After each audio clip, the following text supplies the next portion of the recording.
At 3:07 a.m., an envelope slid under my apartment door like a pale fish seeking darker water. No return address. Just a blot of black wax stamped with a rook, the kind of chess piece that looks like a small fortress and a bad omen. Inside, a brass motel key, a Polaroid of a neon sign bleeding red into rain, and a cocktail napkin with one word written in neat, surgical letters: collect. People say the past is a dead thing if you stop feeding it. In my experience, the past does push-ups in the crawl space and learns your footsteps. I knew what the rook meant. It meant the game I'd promised myself to forget had decided to remember me. I made a bet once. Not the fun kind. Not cards and whiskey and stories with soft landings. It happened in a room where men wore suits like armor and spoke in numbers as if mercy had a price. 30 days, starting from zero. Make 100 grand. No illegal moves, no borrowed reputations, no safety net. If I failed, I'd be publicly carved out of the industry I'd bled to enter. My account's frozen. My name salted. They called it a correction. I called it survival. There was an extra clause that felt like a joke. No collateral damage. We all smirked, because money doesn't move without someone paying. Back then I could live with that. Back then I believed I was a storm other people should have prepared for. The Polaroid showed a flaking arrow pointing toward a door marked 12. North Star Motel. The key tag matched. I'd been there once, briefly, on a night that split my life into before and after. I told myself not to go. Then I went, because I am predictable in all the ways that hurt. The streets wore last night's rain like a hangover. I parked beneath the trembling neon and felt my gut count out old debts. The hallway smelled like detergent and tired hope. Room 12 waited with that blank motel door face that has seen everything and learned to say nothing. Before my knuckles touched the wood, I heard the television's blue flicker breathing behind it. I slipped the key in, turned, and entered the memory. She was there. Chloe sat on the edge of the bed, ankles crossed, hair tucked behind one ear like she was pinning back a blade. The TV threw light across her cheekbones and left the rest of her in weather. On the nightstand stood a glass rook, walled and patient. "You look worse than I hoped," she said, and it wasn't triumph. It was assessment. My mouth went dry. Her name still tasted like a live wire. She hadn't been part of the bet at first. She became the price when the clock started eating me alive. A resume torpedoed here, a rumor placed there, a door shut so another would open for me. I told myself it wasn't personal. It had her face anyway. "I got your envelope," I said, because eloquence is overrated when the past sits in front of you with receipts. Chloe nodded at the rook. "You remember how it moves?" "In straight lines," I said. "Good." She tipped her chin toward the table. A folded sheet of paper lay beneath the chess piece. My name glared from the top line, everything I'd tried to bury itemized beneath it. At the bottom, a blank space waited, a single sentence unfinished, debt paid by. She smiled, small and precise. "Consider this your notice," she said. "The game isn't over. It's changing." The night after I signed the contract, sleep came in fragments. My apartment on the 12th floor overlooked the river, but instead of peace, the water reflected the city's sleepless glare, red brake lights, blue neon, and the restless hum of a metropolis that never shuts its eyes. I told myself it was victory that kept me awake, but in truth, it was the weight of a promise I couldn't name. Every bet has a cost, even the ones you win. By morning, the city was damp with mist. Tower blocks rose like indifferent giants, glass and steel streaked with last night's rain. I walked the avenues trying to shake the unease that clung to me, but it was everywhere, in the clipped conversations of businessmen on their phones, in the hollow laughter spilling from coffee shops, even in the reflection of my own tired face in store windows. The wager hadn't ended. It was stalking me, biding its time. And then Chloe appeared. It was at the Brackenridge Gallery, a white cube of polished concrete in the old industrial quarter, where rusted warehouses had been reborn as temples of wealth. I almost didn't go. But fate doesn't need your permission. She was there, framed by a canvas taller than both of us, dressed in black that drank the light. Her hair pinned high, her posture perfect, her eyes fixed on me with unnerving calm. "Enjoying your winnings?" she asked, her voice velvet over steel. The champagne glass nearly slipped from my hand. No greetings, no pleasantries, straight to the knife. Chloe, the woman I'd once sworn to love, and later sacrificed on the altar of that brutal bet. "Chloe, I didn't know you'd be here," I managed, though the gallery suddenly felt like it was shrinking around me. She gave a faint, deliberate smile. "You never know where I'll be. That's the beauty of it." Around us, the room murmured with money, dealers whispering to collectors, critics performing cynicism like theater. But their noise was far away. In that moment, it was just her and me, a battlefield disguised as a reunion. She leaned closer, and the sharp scent of her perfume cut through the sterile gallery air. "You thought you buried me with your little wager," she whispered. "But some debts don't stay buried." My chest tightened. Old guilt crawled out of its grave, but something else was buried in her tone, something like invitation. "What do you want, Chloe?" I asked, my voice low. Her eyes caught the gallery's halogen lights and fractured them like glass. "Revenge. But not the kind you expect." Before I could press her, she slipped a card into my palm, an address on the south side, written in ink that looked fresh enough to bleed. "Midnight tomorrow." Then she was gone, swallowed by the crowd, leaving only the ghost of her words. Later, back in my apartment with the city's skyline glaring through the rain-streaked windows, I turned the card over and over. I knew I should burn it. Pretend it never touched my hand. But deep down I knew the truth. The cruelest bet I ever made was the one that cost me her. And Chloe had just placed me back on the board. The address Chloe scrawled on the card led me south, past the manicured towers of commerce into streets the city had long stopped pretending to care about. Down there, the skyline doesn't glitter, it broods. The neon signs are half dead, buzzing like trapped flies, and the air smells of rust and fried grease from corner stalls that never close. Midnight found me standing in front of an old warehouse, stitched together, with corrugated iron and broken promises. The windows were blind, covered in dust and plywood, and only one bulb swung above the door, casting a cone of jaundiced light.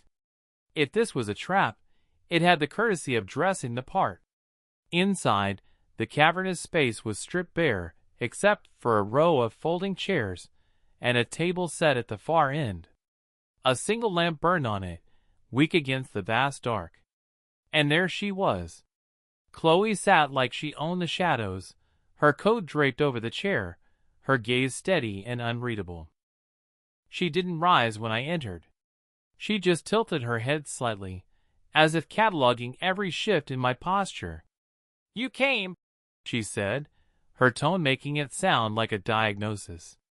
"I always did have a problem with curiosity," I muttered. My footsteps echoed too loudly on the concrete floor, each one announcing my unease. She gestured toward the chair opposite her. "Sit." I obeyed, because the truth was, she had the upper hand long before tonight. For a moment neither of us spoke. The silence felt alive, coiled tight, broken only by the distant drip of water leaking somewhere in the building's bones. Finally, Chloe reached into her bag and slid a folder across the table. "Do you recognize any of these names?" she asked. I opened it. Inside were sheets of paper filled with familiar signatures, men from the bet. The ones who had engineered my downfall before, the ones who laughed as I clawed my way through through their little experiment. My stomach dropped. "What is this?" I asked, though part of me already knew. Her eyes narrowed. "Insurance. Leverage. Call it whatever you want. They ruin more than you think. They ruined me too." I froze. The last time I saw Chloe, I thought she was collateral damage, an unintended casualty of the cruel game I'd agreed to play. But hearing her voice now, steady but sharpened by years of rage, I realized she hadn't just been caught in the crossfire. She'd been targeted. "You think I didn't know?" she said, leaning forward. "The whispers in the industry. The doors that closed for me right after you won your precious wager? They made sure I was finished. And you," her voice cracked just enough to draw blood, "you let it happen." Guilt hit me harder than any fist ever had. I tried to speak, but she cut me off with a raised hand. "Don't bother with apologies. I didn't bring you here for that." I swallowed. "Then why am I here?" Her lips curved, not into a smile, but something colder. "Because you and I are going to burn them down. Together." The lamp buzzed, flickered, then steadied. And just like that, I knew my life had crossed a line it would never retreat from. I stared at Chloe across the table, the folder heavy in my hands like a loaded weapon I hadn't asked to carry. My first instinct was to shove it back and walk out, pretend I hadn't seen the names, hadn't felt the old ghosts stirring. But leaving Chloe had never been that simple. "You want me to help you destroy them?" I asked, my voice rough. Her expression didn't flinch. "I don't want your help. I want your hunger. And I know you still have it." The words scraped at me. Hunger, that was what started it all, the reason I shook hands with devils in tailored suits and gambled my soul on their cruel bet. Hunger built the empire I almost lost. Hunger ruined Chloe. And here she was, daring me to feed it again. "You don't understand," I said. "The last time I played their game, You won," she cut in. "And you still lost everything." The silence that followed wasn't empty. It was an accusation. I pushed back in my chair, the concrete floor groaning beneath me. Through the high broken windows, the city outside glowed like a furnace, indifferent to whether I burned with it. "What's in it for you?" I asked finally, though I already knew. Her jaw tightened. "Justice." Then softer, almost broken, and maybe a future they didn't steal from me. For the first time, I saw the fractured lines under her armor, the Chloe who once believed in me, who had trusted that I was more than a ruthless gambler. The Chloe I betrayed when I let her become collateral damage. I should have walked.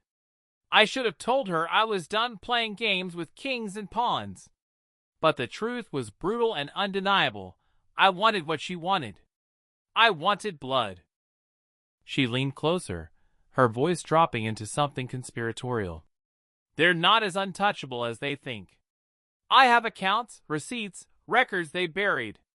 Enough to bring their whole empire down. But I need someone who knows their moves. Someone who's already beaten them once. And if I say no," Chloe's eyes didn't waver, "then you'll keep running from the envelope under your door, the rook on your nightstand, the reminder that you're still on the board whether you like it or not." I exhaled slowly, the air tasting of rust and old rain. "You're asking me to risk everything again," I said. "No," she replied. "I'm asking you to risk it for something that matters this time." The folder sat between us, pulsing like a heart. Outside, a siren wailed in the distance, fading into silence. I looked at Chloe, at the fire in her eyes, at the wreckage I'd left in her wake. And in that moment, I realized I wasn't deciding whether to join her. I was deciding whether I had the courage to admit I already had. The next evening, Chloe brought me to a cafe that looked like it hadn't changed since the 70s. Checkered linoleum, chipped mugs, and a jukebox humming quietly in the corner. It was the kind of place you'd overlook if you didn't know what you were looking for. perfect for conspiracies. She slid into the booth opposite me, a leather folder tucked under her arm. Outside, the rain turned the street into a smear of headlights and reflections. Inside, the smell of burnt coffee and grease clung to the air. "They don't meet here, do they?" I asked, scanning the room. Chloe smirked faintly. "No. They wouldn't be caught dead anywhere this human." She pulled out a stack of documents and spread them across the table. Bank statements, corporate filings, photographs, all neatly cataloged, all damning. "Meet Arthur Mendez," she said, tapping one of the pages. "Vice President of Dalmar Holdings. He's the one who pushed your wager. The architect of the cruelty. But he's not careful. Offshore accounts. Shell companies with sloppy paperwork. He thinks hiding money is the same as erasing it." I studied the papers. Numbers, dates, signatures. It was like staring at a puzzle I'd already half solved. My pulse quickened in that old, dangerous rhythm, the one I thought I'd buried. "What's the play?" I asked. Chloe leaned forward, her voice low. "Exposure." "Not through the courts. They own too many of those. Through shame. Through fear. One leaked document, one anonymous drop to the right journalist, and his empire starts bleeding." I hesitated. "And when he figures out where it came from?" Her eyes didn't blink. "That's why you're here. To make sure we're 2 moves ahead." The waitress interrupted with a pot of coffee, filling our cups without asking. I wrapped my hands around the chipped ceramic, the heat biting into my palms. I thought about the night the wager began, about the boardroom of polished mahogany and cruel laughter. And I thought about Chloe, her name turned into ashes by their game. "Arthur's hosting a fundraiser tomorrow night," she continued. "Charity, of course. You know how they love polishing their reputations in public while they rot in private. He'll be there. So will his files." I raised an eyebrow. "You want me to walk into his event and steal from him?" Her lips curved into that dangerous half-smile. "Not steal. Reclaim. Think of it as evening the score." The rain outside thickened into a downpour, drumming against the glass like impatient fingers.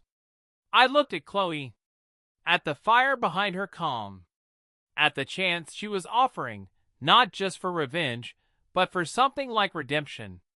Finally, I set my cup down and nodded. "All right. Let's take the first piece off the board." The gala was everything I remembered about their world.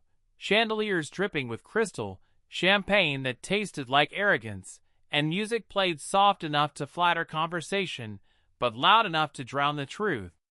The lobby of the Fairmont Hotel had been transformed into a shrine for power. Politicians, bankers, and men who'd never touched a callus in their lives floated from table to table, laughing with the hollow ease of wolves in tailored skin. And there was Arthur Mendez, the architect of my wager, shaking hands beneath a banner that read Charity for the Children. The hypocrisy made my jaw ache. Chloe was unrecognizable. She wore a silver dress that shimmered like liquid light, her hair swept to one side, her smile flawless but dangerous. She slipped past me in the foyer, barely glancing my way, because here we weren't allies, we were strangers. "Your badge," she had told me earlier. "They'll never question someone who belongs." The plastic clip to my suit pocket bore the name of a hedge fund executive currently vacationing in Monaco. Chloe's contacts had secured it. All I had to do was wear it and act like I deserved it. I stepped into the ballroom, every instinct screaming at me to turn back. Instead, I walked to the bar, ordered a drink I didn't want, and scanned the room. The files were upstairs. Chloe had told me as much. Arthur never traveled without them. A leather briefcase, locked but not invisible. He liked to keep it close, as if carrying his sins around made them less real. Tonight, it was stashed in the private suite reserved for him above the ballroom. My role was simple. Get in, get the case, get out. Simple, except simplicity dies the moment you step into their world. I caught sight of Chloe across the room. She was laughing at something Arthur said, her hand grazing his arm just enough to keep his eyes on her. I hated the sight, but I understood it. She was buying me time. I moved. Past the buffet. Up the marble stairs. Each step felt like an echo chamber for my nerves. The guards at the top barely glanced at me. The badge did its work. I walked the hall like I belonged, found the door Chloe had described, and slid the keycard she'd lifted from Arthur's aide. Inside, the suite was dark except for the city lights bleeding through the curtains. And there, on the table beside an untouched glass of scotch, was the briefcase. Black leather, gold clasps, humming with the weight of everything it contained. I crossed the room, every sense sharpened. My hand closed around the handle, cold, smooth, heavier than it should have been. I just lifted it when a voice cut through the silence behind me. "Funny! I didn't expect to see you here." My stomach dropped. I turned slowly. And there he was, Arthur Mendez, standing in the doorway, smiling like the devil had just caught me red-handed. Arthur didn't lunge. He didn't raise his voice. He just leaned against the doorframe, hands in his pockets, and let the silence squeeze the air out of the room. "Well, well," he said, eyeing the briefcase in my hand. "The prodigal gambler returns. Couldn't resist, could you? Always reaching for what isn't yours." I forced my voice steady. "Get out of my way, Arthur." But he only smiled. And then, like a blade sliding under the ribs, he dropped her name. "Does Chloe know you're sniffing around again?" "Aw, a silly question. Of course she does. She's always been good at crawling back, hasn't she?" The mention of her made my chest tighten. His smirk widened at the reaction. "You never asked what happened to her after your little stunt, did you?" he continued, pacing slowly into the room. "You left her to choke on the ashes of your victory, and well, let's just say we gave her a choice. Prison, with a neat stack of fraud charges, or the company of a man who could make the problem vanish." His pause was deliberate. "Vicious." She chose wisely. "Old Mr. Halverson. You remember him, don't you? Fortune older than dust, appetite older still. Chloe kept him entertained for, what was it, 18 months. Long enough for her name to rot in the industry, long enough for her pride to bleed out on silk sheets." The words hit harder than fists. My grip on the briefcase faltered, but Arthur wasn't finished. "You see, we don't waste pawns. We repurpose them. And Chloe, sweet Chloe, was very useful." He leaned closer, lowering his voice to a mock whisper. "You should have seen her at the galas. Dressed to kill, smiling at the cameras, his hand on her back like she was bought and paid for.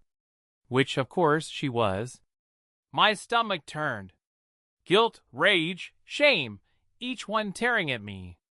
I wanted to deny it, call him a liar. But deep inside I knew. The ruin I set in motion had left her with nowhere to run. And they'd driven her into hell to keep her quiet. Arthur stepped back, satisfaction glowing in his eyes. "So go on, thief. Take the case. Pretend you're the avenger. But remember, every move you make now, you make in her shadow. And you will never escape what you did to her." Behind him, I caught the faintest sound, a shift of heels on the carpet. Chloe's voice came sharp and steady from the doorway. "Careful, Arthur," she said. "You mistake survival for surrender. And that's the last mistake you'll ever make." The door clicked shut behind Chloe, and the air seemed to contract. Arthur straightened, his smug grin faltering for the first time, though he quickly covered it with a dry chuckle. "Well, if it isn't the Phoenix herself," he said, his voice oily. Back from the ashes, feathers singed but still flapping. Chloe stepped into the light, silver dress gleaming like armor. She didn't even look at me, her eyes locked on Arthur with the precision of a blade. "You always did love your metaphors," she said coldly. "But here's one for you. You built a palace out of paper, and tonight I'm holding the match." Arthur's smirk returned, thin and venomous. Big words for a woman who spent a year and a half on her knees for Halverson. The words cracked across the room like a whip. I saw her flinch, just barely, but then she steadied, shoulders square, chin lifted. "Yes," she said, her voice like steel dragged across stone. "I chose that over prison. I chose survival, even if it meant shackles disguised as pearls. Do you know what it feels like, Arthur, to smile for cameras while your skin crawls? To pour wine for a man who owns your silence, knowing it was all engineered by you and your little cabal?" Arthur opened his mouth, but she cut him off with a sharpness that silenced even the walls. "You thought you broke me. You thought forcing me into his bed would end me. But it taught me something you never understood. Humiliation doesn't kill. It hardens. And the harder I got, the closer I came to this moment." She stepped closer, heels striking the floor like gunshots. "I am not your pawn anymore." Arthur laughed, but it was thinner now, laced with unease. "Do you think dragging your pet gambler here makes you powerful? He betrayed you once. He'll do it again. Men like him don't change." That was when her eyes finally flicked to me, sharp, burning, unreadable. And I felt the truth like a knife. She didn't bring me here because she trusted me. She brought me here as a weapon. "Maybe he will," she said softly. "Maybe he won't. But tonight, Arthur, you'll find out what it feels like when the board tips over and the pieces come for the king." Her hand slipped into her clutch. I saw the glint of metal, small, polished, merciless. Arthur froze. The smile died on his lips. And for the first time in years, I realized Chloe wasn't just playing for revenge. She was playing for her soul.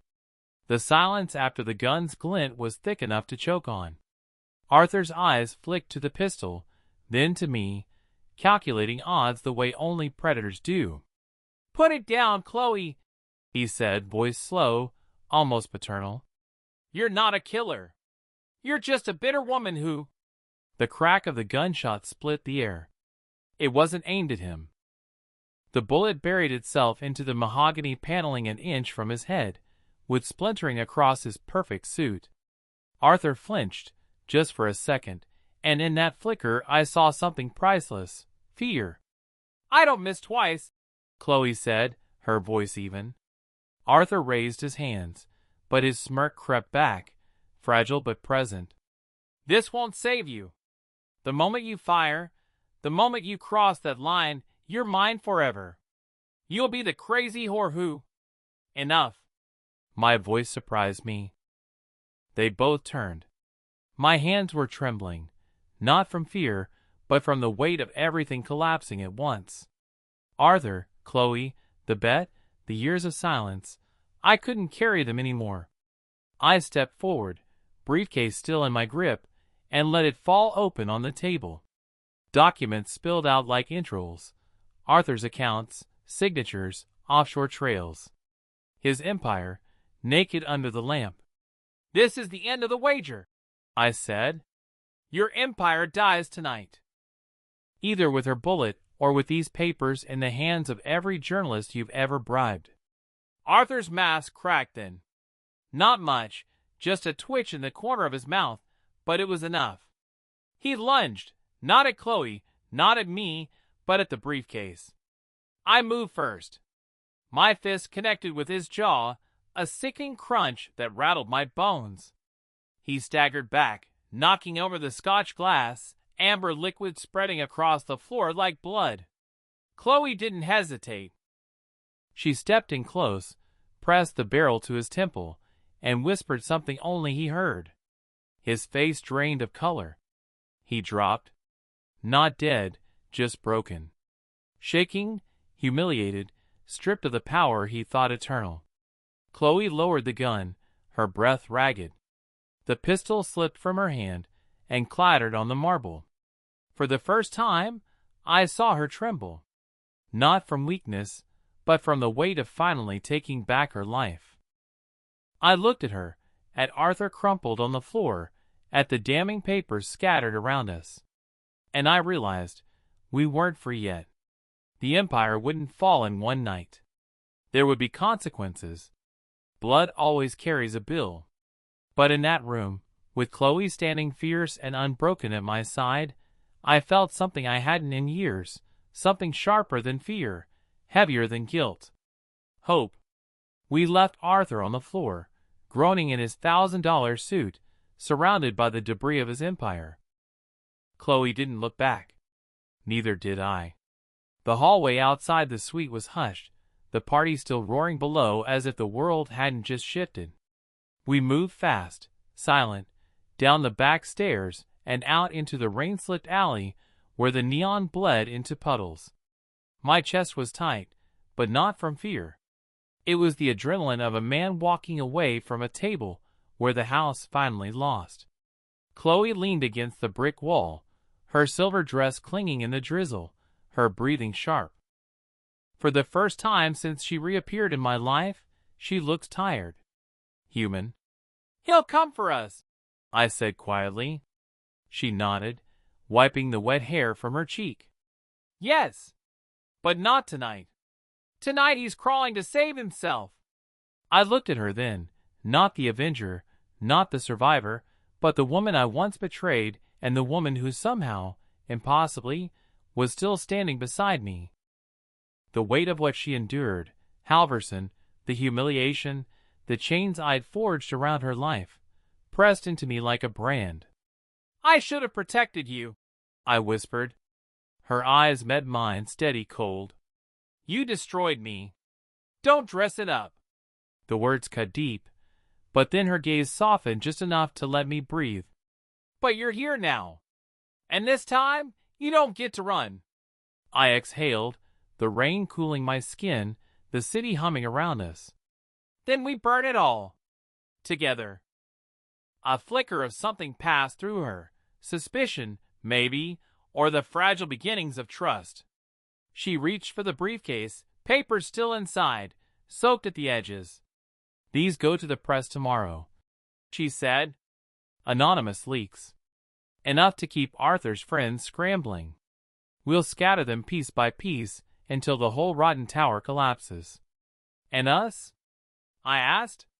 She gave a faint smile, weary but alive. "We rebuild. Not clean, not pretty, but honest." For the first time in years, I felt the chains loosen around my chest. Redemption wasn't a gift, it was a debt, the kind you paid in blood and truth. We walked into the rain together, leaving the Fairmont's golden glow behind. The city swallowed us, indifferent as ever, but I carried something new in the shadows of its streets, a chance. Chloe didn't forgive me. Not yet. Maybe not ever. But she let me walk beside her, and in a world that had tried to break us both, that was enough. And as the dawn began to smudge the skyline, I realized the cruelest wager I had ever made was not the one that cost me money or reputation. It was the one that nearly cost me her. And somehow, against all odds, the board was ours again. Years have passed. Sometimes I wonder if it all really happened, Arthur, the wager, those nights in the rain, or if it was just a bad dream. But then I catch the faint scar on my palm from the briefcase handle, or hear the buzz of a neon sign cutting through the dark, and memory comes back sharp as a blade. We never became legends. The papers never named us, only hints, whispers, rumors. Arthur's empire rotted slowly, layer by layer, until it collapsed into dust. Those who swore loyalty turned away. Those who fed on his power began to devour each other. All we did was tip the first stone. The avalanche did the rest. With Chloe, it was harder. She never forgave me, and I never expected her to. Instead of forgiveness, We had something else. A life built on wreckage. Rough, imperfect, full of arguments, silences, and sometimes laughter. I learned to live with her scar as she lived with mine, and I understood that love isn't about purity. It's about endurance. Sometimes she looks at me, and I see the question in her eyes. Have you really changed? I don't answer with words. Only with what I do. Every day I prove again that I won't run. We survived. And in this world, where survival is worth more than gold, that became our second life.